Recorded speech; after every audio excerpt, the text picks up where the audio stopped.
Hello students, welcome to chapter revision sessions. इससे पहले मेरा 2 डायमेंशनल मोशंस का चैप्टर वीडियो ऑलरेडी अपलोड हो चुका है। अब हम इसी चैप्टर के प्रीवियस ईयर क्वेश्चंस को डिस्कशन करेंगे। तो आज के सेशंस में हम नीट के टू डायमेंशनल मोशंस के प्रीवियस ईयर क्वेश्चंस को डिस्कशन करने वाले हैं। एंड ये शानदार सेशंस होगा। मैं इस स्टूडेंट्स से फिर ये रिक्वेस्ट करूंगा कि ऐसे स्टूडेंट्स जिन्होंने चैप्टर वीडियो को अभी तक नहीं देखा है, पहले वो चैप्टर वीडियो देखे, फिर उसी चैप्टर के प्रीवियस ईयर क्वेश्चंस को के डिस्कशन वीडियो देखे तो उसको काफ़ी फायदेमंद होगा। Let us start. ये नीट का 2 डायमेंशनल मोशंस का प्रीवियस ईयर क्वेश्चंस है। इसमें देखें अगर, तो पहला क्वेश्चन कह रहा है कि if the magnitude of the sum of two vectors is equal to the magnitude of the difference of the two vectors, the angle between two vectors. तो आप अगर देखेंगे तो ये कह रहा है कि, एक सेकेंड, हेलो, जस्ट 1 सेकेंड। ये कह रहा है कि magnitude of two vectors is equal to sum of the magnitude of the two vectors is equal to difference of two vectors. The angle between the two vectors is, तो magnitude का already formula आपको known है, तो यहाँ पर formula लगा देते हैं a square and plus B square and plus 2ab cos theta will be equal to a square plus B square and minus 2ab cos theta. अब यहां से अगर देखें तो 4ab cos theta will be equal to 0, that tends to cos theta is equal to 0, so theta will be equal to 90 degree, ऐसा कह सकते हैं। तो अगर किसी भी दो वेक्टर्स का sum, magnitude of the sum and magnitude of the difference अगर इक्वल है तो उस दोनों वेक्टर्स के बीच में एंगल 90 डिग्री है। इसका मतलब first option will be the correct answers. Next देखिए, यहाँ पर 6 vectors A to F have the magnitudes and directions indicated in the figure. Which of the following statements is true? तो ये आपका ट्रायंगल लॉ पर बेस्ड है। And triangle law का अगर स्टेटमेंट देखें तो हम लोगों ने ऐसा किया है कि अगर ये वेक्टर A है एंड ये वेक्टर B है तो this is A plus B. ये वेक्टर में मैं साइन नहीं डाल रहा हूं, लेकिन इस तरह का जो सेम ऑर्डर में है एंड ये डिसऑर्डर में है, तो डिसऑर्डर वाला दो सेम ऑर्डर के इक्वल है, ऐसा आप स्टेटमेंट देते हैं। तो आपको जो वेक्टर्स दिया हुआ है इसके फॉर्मेट के बेसिस पर ये वाला ट्रायंगल लॉ को स्टेट करना है। तो अगर आप देखें तो यहाँ पर अगर सपोज करिए कि मैं डी को ऐसा ले रहा हूँ, let this is the D, and E को ऐसा ले रहा हूँ, तो आपका ये एफ इस डायरेक्शंस में ये एफ आ जाएगा। तो ये ट्रायंगल लॉ का जो मेन स्टेटमेंट है उसको सेट करना, और कुछ है नहीं इसमें। तो इसके बेसिस पर देखेंगे तो D plus E equal to F हो जाएगा। तो यहाँ पर D and plus E equal to F हो जाएगा। यहाँ पर वेक्टर का साइन ऑलरेडी है, आप वेक्टर का साइन को ऑलरेडी एज्यूम करो कि वेक्टर का साइन ऑलरेडी है। तो इसके बेसिस पर C option will be the correct answers. Next देखिए, A and B are two vectors and theta is the angle between them. If A cross B is equal to √3 times A dot B, then the value of theta is the angle between A and B. ये कह रहा है कि दो vector के बीच में अगर theta angle है और क्रॉस प्रोडक्ट अगर √3 times of the dot products हैं तो उस दोनों के बीच में एंगल कितना है। तो अगर क्वेश्चंस में आपको A क्रॉस B, मैं वेक्टर का साइन नहीं लिख रहा हूँ, √3 times A dot B already questions में दिया हुआ है, तो आप इसको ए बी साइन थीटा लिख सकते हैं and this will be equal to √3 times A B cos theta. ये ए बी कॉस थीटा हो जाएगा एंड ए बी कैंसिल हो जाए, कॉस थीटा को इधर ले आए तो ये टेन थीटा इक्वल टू √3, यानी कि थीटा इक्वल टू 60 डिग्री आ जाएगा। इसका मतलब उस दोनों के बीच में एंगल 60 डिग्री है, तो ए ऑप्शन करेक्ट हो जाएगा। नेक्स्ट देखिए, the vectors a and b are such that a plus b is equal to a minus b। तो ये अभी जस्ट किए हैं कि sum of the vectors is equal to the difference of the vectors, sum of the vectors की magnitude difference of the vectors के magnitude के equal है, तो फिर से कह रहा है कि ए एंड बी के बीच में एंगल कितना होगा, ये जस्ट अभी फाइंड किए हैं, तो बी ऑप्शन इसका करेक्ट है। Which of the following is not a vector quantity, तो speed is not a vector quantity, velocity vector quantity होता है, डिस्प्लेसमेंट वेक्टर क्वांटिटी था, टॉर्क वेक्टर क्वांटिटी होता है, speed rate of change of distance होता है and velocity rate of change of displacement होता है। तो speed is not a vector quantity, इसमें कोई बहुत ज़्यादा एक्सप्लेनेशन की जरूरत नहीं है।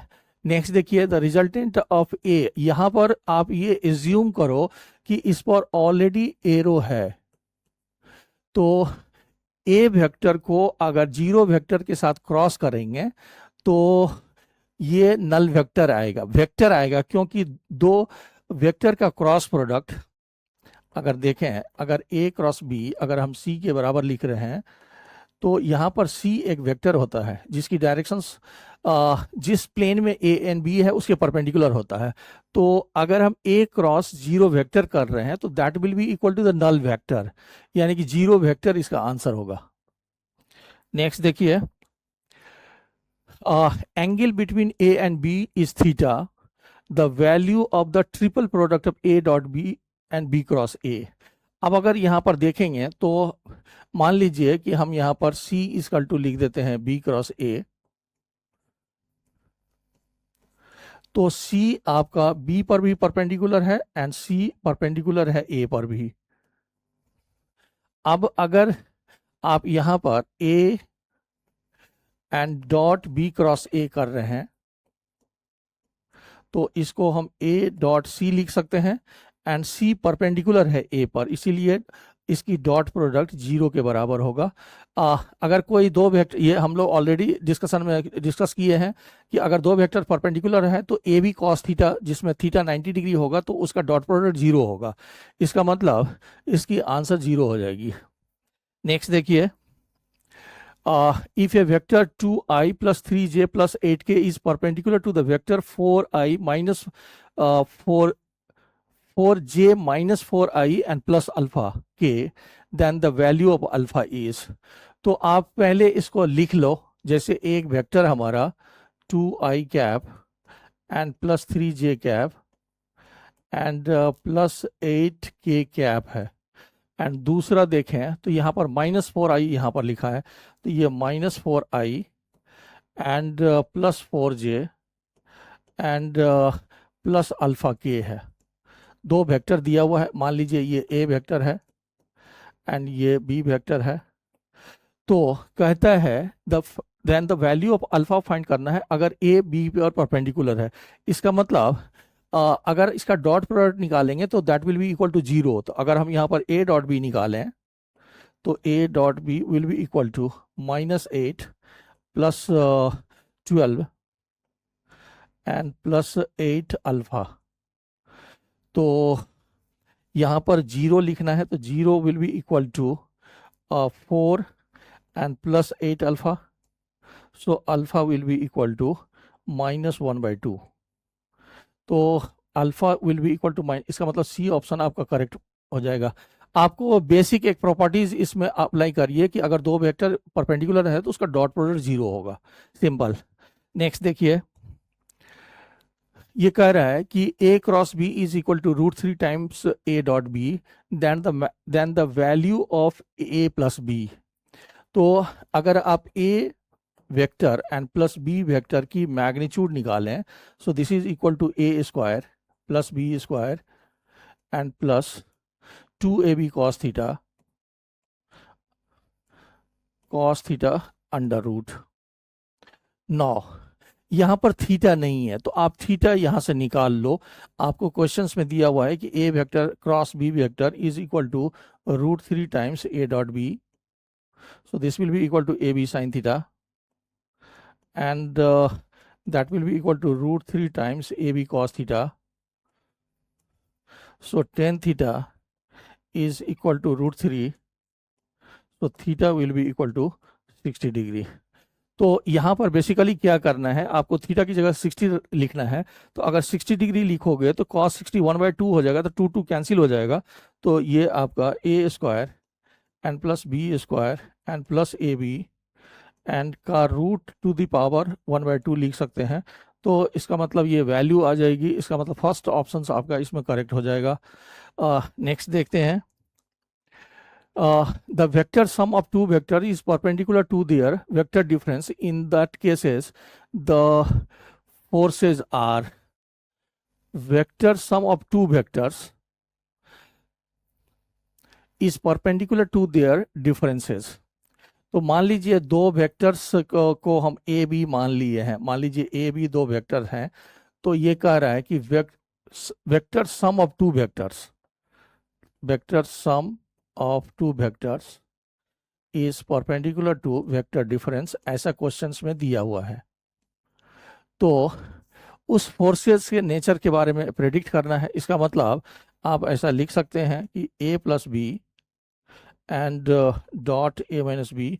इसमें मैं साइन नहीं लगाया हूँ, साइन ऑलरेडी आप एज्यूम करो कि यहाँ पर ऑलरेडी साइन लगा हुआ है। तो अगर हम डॉट निकालें तो ये a square and minus a dot b and plus b dot a and minus b square will be equal to 0।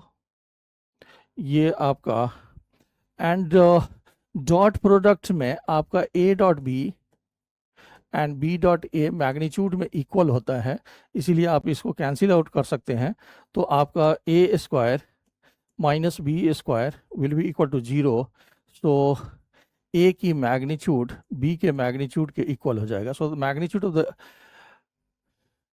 equal to each other in the magnitudes in the forces are equal to each other in magnitude। तो D option आपका correct हो जाएगा। Next देखिए, if a unit vector is represented by then the value of c। मान लीजिए कि ये आपका यूनिट वेक्टर है a equal to 0.5 i cap and plus 0.8 j cap and plus c k cap. तो अगर हम इसकी मैग्नीट्यूड निकालें तो that will be equal to 0.25 and plus 0.64 and plus C square का अंडर रूट। अब इसकी मैग्नीट्यूड 1 होगी तो स्क्वायर करेंगे तो 1 equal to 0.89 and plus C square. So c square will be equal to 0.11। so c will be equal to 0.11 under root. तो आपका B options यहाँ पर करेक्ट हो जाएगा।